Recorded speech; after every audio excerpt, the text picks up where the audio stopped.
Welcome to our program, The Journey to Catholicism. And this is your host, Brother Paul San Pablo Alema, together with our special guest, Brother Dennis Bacolod, a former atheist or godless, but by the grace of God, now he is a believer of God, a defender of God. Welcome, Brother Dennis. Thank you. Thank you for inviting me. Somewhat, when you tell that I am an atheist, literally it's true.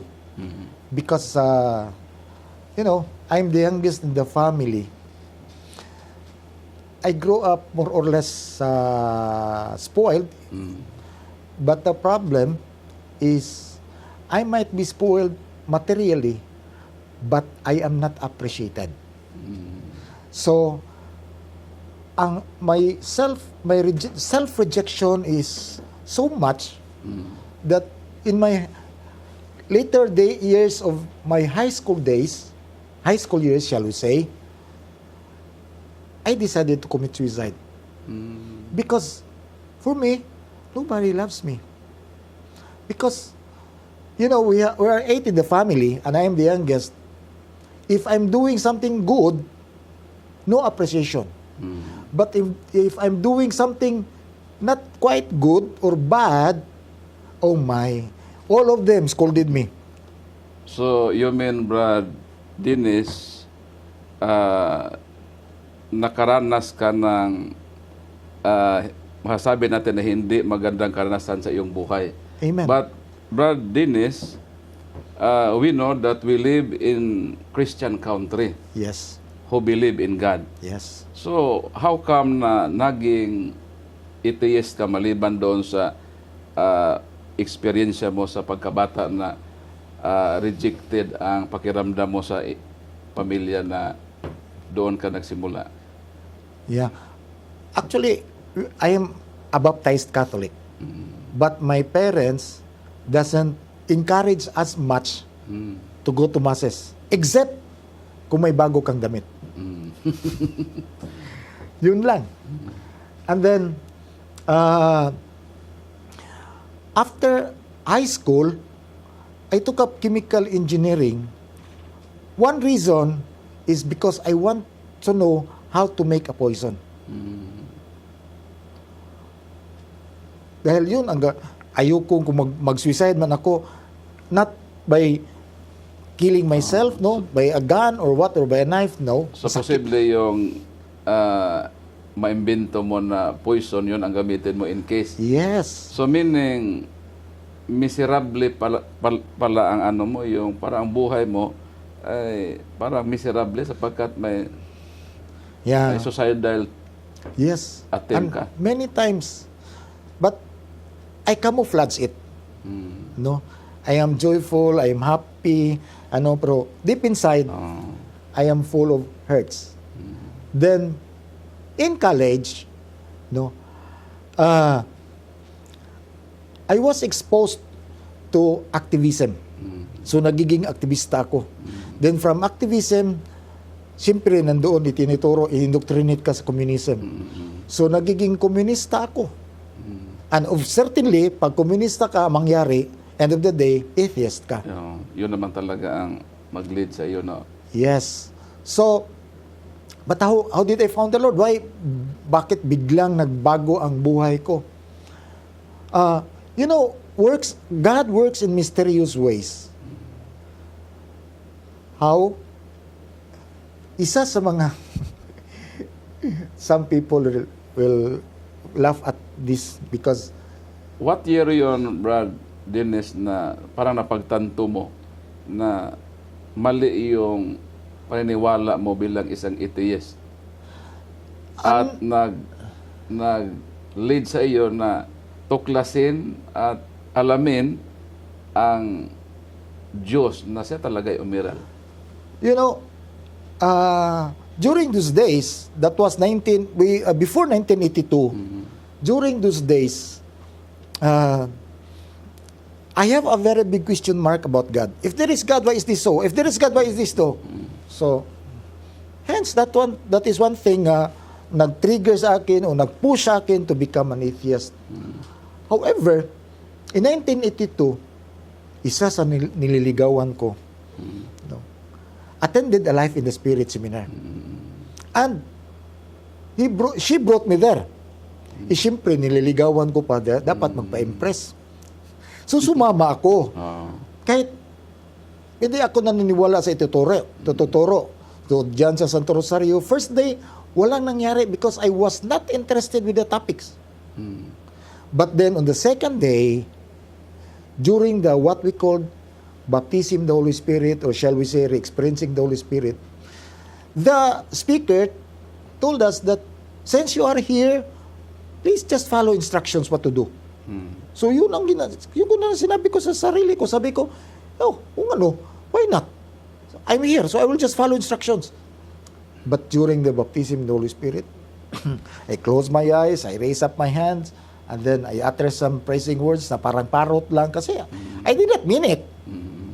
However, as I'm doing so, there was that heat that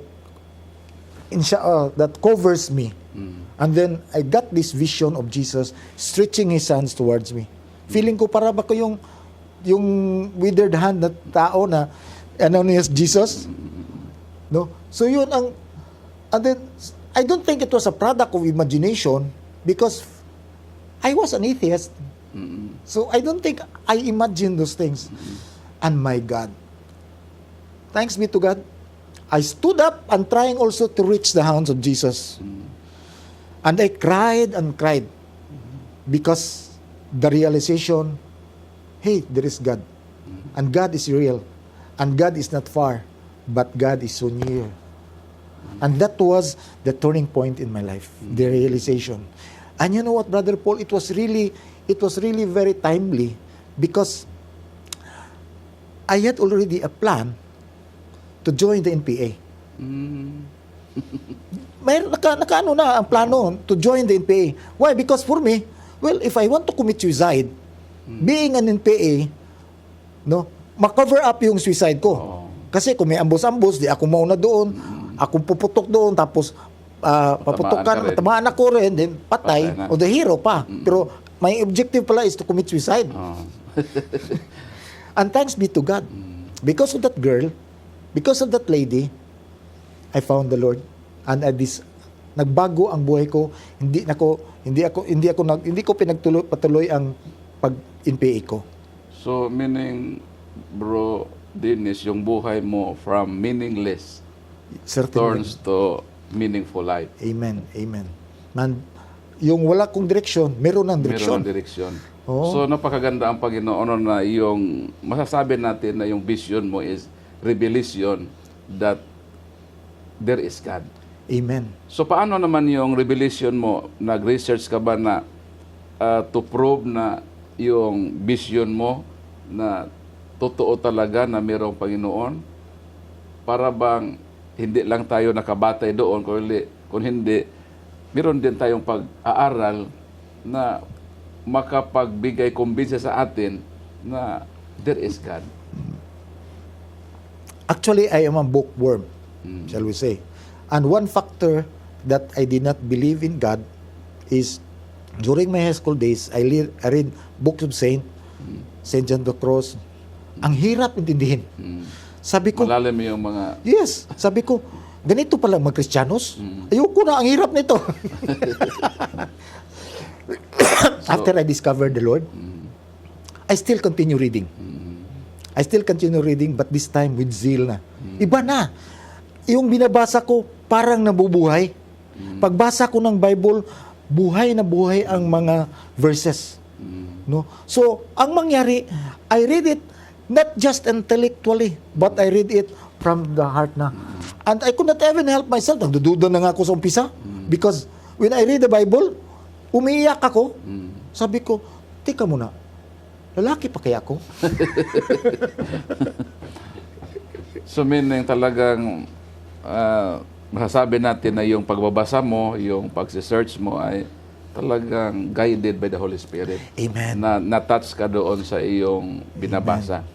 So mga ilang taon yun na naghanap ka na excuse me. ma-experience mo talaga yung tunay na Diyos sa iyong buhay? I found God in 1982. Then, and that was, I was still at the time 22 or 21 years old. Then, in 1984, I became a speaker of evangelization ministry of Santo Rosario. And we cater Visayas, Mindanao. Because I decided to change my path. No? To change my path. And another reason is I have to make up the shortcomings I have with God. Imagine, for many years I didn't believe in God. So this time I So believe. meaning part of your reparation. Yes. To go there and it was not that evangelization thing. It's not a bed of roses. Probably it's a bed of roses, but lot of thorns. You know? And then in so doing, the more I serve God, the more I found that God is real. Amen. Praise the Lord. No? The God is real. So I think that is also what we should have to believe, that if you will be complacent with our faith, then tendency of which ang faith mo na maliit lang, liliit lalo. Tama. Pero kung if you serve God, yung maliit mo na faith, Lalaki yun. palalakihin niya yun. Para bang yung sabi ni Jesus, yung mustard seed. No? So, that is what happened in my life. And miracles left and right. No? And you know, that was, I think, 2012. Meron kaming reunion, mga classmates ko sa college. Then, puro sila successful. Ako lang ang mahirap. Wala kong sasakyan, wala kong sariling bahay. But you know, Kasi yung kurso mo, hindi mo na hindi ko nagamit. Oo. Hindi ko nagamit because nag-review ako ng board exam. Nag-review ako. Then I did not finish because I found the Lord now. I decided to serve God. So, I did not finish it. Yung review sa board exam. Then, 30 years later, nag-renew ng mga kabatch ko, mga classmates. And I was there. I was also invited. I was also invited. Then, these guys, mga mayayaman na sila. Imagine, isa sa classmate ko doon has a store sa Wall Street, sa New York. New York. So you could just imagine. Now, ang isa naman, country manager. But all these guys approached me and asked me, then, I think you are not that rich compared to ours. But yet, how come you are happy? How come you are happy? Sabi ko, maybe I just did what Saint Augustine said, my heart is restless unless it rests unto you. Amen. So, prior to in finding God, I'm looking for happiness. But I'm looking for happiness in the world. Through money, lots of money, vices. And then I was not happy then. Then I found God. Because I realized that man is both body and soul. So if you are only satisfying the body and not the soul, you will never be satisfied.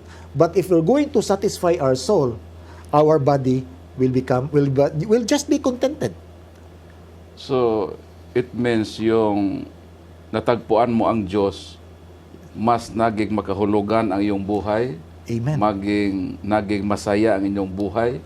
Amen. So ngayon, Brother Dennis, matanong ko lang, bakit yung iba, maliban sa iyo, bakit sila po hanggang sa ngayon ay naniniwala na walang Diyos? Actually, bro, as an atheist before, they did not actually atheist literally. They did not really that they don't believe in God. What they did not believe is the love of God. It's not the existence of God. Why? Because they're questioning, if God loves us, how come we are like this? How come ang daming mahirap? How come yung ibang mga tao diyan na siya pa ang naghirap, siya ang ano? How come yung mga mayaman dapat hindi iyayaman, yun ang yumayaman? Why God allowed suffering? Correct. That is their Correct. questions. And in short, they are actually, these atheists, they're actually questioning the love of God. In which, personally, I experience the love of God. Personally, enlightens me, give me the wisdom to understand. Because in serving God and following the Lord, little by little, He gives us the wisdom to know Him more. Diba? As the song goes, little by little, every day. kahit mabagal, basta consistent. Amen. No? Basta consistent. So yun ang mga reasons, Brad Dennis, na yung iba, although nasa Pilipinas sila, Christian country, pero sa sinabi mo na kwini-question nila ang Diyos, totally hindi nila kwini-question na mayroong Diyos, kundi yung pag-ibig ng Diyos sa kanila. So ngayon, Brad Dennis, nandyan na yun. So kasama natin sila sa ating community, siguro sa ating society.